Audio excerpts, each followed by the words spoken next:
Out of the Centenary, I want to see some things that actually are sustainable in the longer term, and that's why I've got particularly involved in the legacy project with Aboriginal diabetes prevention. In our society, the most disadvantaged group are Aboriginal people, and they have a chronic disease load. So we thought, can we do anything to help? And after talking to a range of clinicians and demographers, we came to the view that diabetes was preventable if we could change, to some extent, lifestyle. And that proposition we tested with the Menzies School in Darwin, and with clinicians on the ground in Alice Springs, and with the Aboriginal Health Equity Group at Centenary, and came to the view that perhaps a bit of research using Aboriginal PhD scholars might give us some learnings to take that concept forward. So the first people we talked to was at Centenary here, the Aboriginal Health Equity Group, because they have a team that deals with disadvantage and closing the gap. So I tested the hypothesis with them, and they were very enthusiastic and committed to it, and understood the cultural dynamics of it all, which is a critical part of it. Of course, if you're going to have a research training that at a high level, you need a university partner. The School of Public Health at the University of Adelaide had the capacity to supervise these students, but in partnership with the Aboriginal Health Equity Group. So you brought the science and social science together with the cultural bits, so that you had a capacity to lead a PhD supervision. And then it was about, how do you lock this into a system that Rotary already has in Australian Rotary Health? So we talked with them, and they have agreed that this would be something that they could also support. A PhD scholarship costs, the cost of that supervision over 3.5 years is about $250,000 per student. So 2 of them is roughly $500,000. But we've been able to offset some of the costs through special Aboriginal funding that would come to the university if these are established. So the Rotary Club of Adelaide and through the district, we will be raising roughly about $250,000 over the next 3.5 years. But I think Australia's got to a maturity where it can actually face its past and deal with some of the legacies that have yet to be managed. But I have some empathy with this. I come from a nation that was invaded and whose land was taken. And even though we weren't disadvantaged to that extent, there was poverty in our community, and those people would have been landowners 400 years ago. So, and it destroys, they always have this anger inside them as a consequence. Helping those in need, we didn't call it social justice in those days. It was just what you did. And so I grew up on a farm. We had some labourers who became quite elderly. They were quite elderly.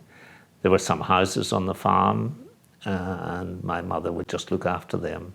There was no rent or anything, and made sure they were all right. And she did the same for lots of people in the community. And that, I think, is where we began to learn, one, we were part of a community, and two, we needed to help those that weren't as able as we were to look after themselves. I was appointed as the university registrar here back in the early 80s. And one day this guy came to my office and he said, "You're new to Adelaide, you don't know anybody here, why don't you join Rotary?" So I was asked, would I join Rotary? In those days, Rotary was quite different. So I said, okay, I'm willing to be considered. People came and interviewed us in their home, ticked off whether, what did your wife look like? Was she all right? What is the family setting? They had just changed the rules to allow women to join Rotary the decade before. So it was a different sort of organisation, and the processes for entry were more arcane. There wasn't much diversity, as we call it these days. I networked, when I first joined, it was mostly corporate people, so it became a professional network as well.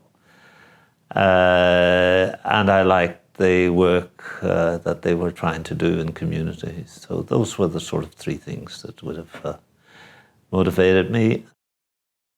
What Rotary Club of Adelaide, with 150 members, is we have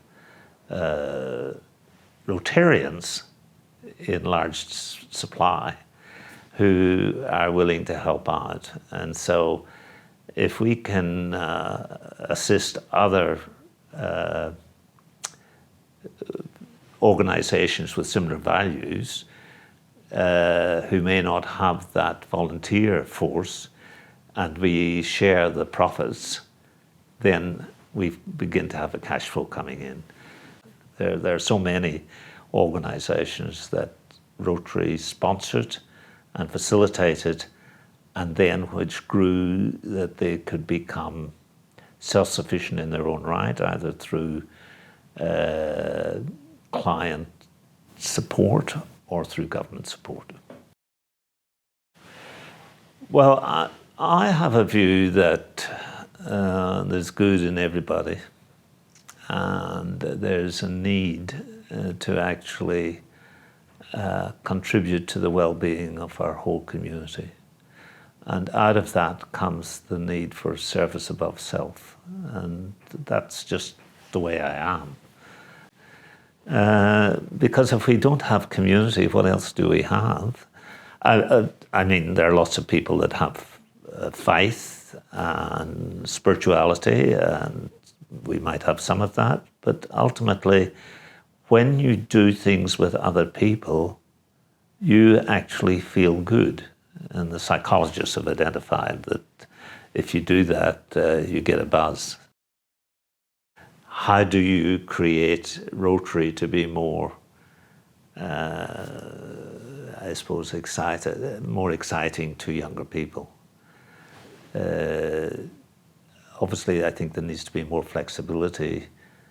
I would say we should have a big anybody that wants to join us, just join, and we'll put you on our list of volunteers, and when we need you, you can come and help us. And maybe through that, they become more involved in the leadership of Rotary.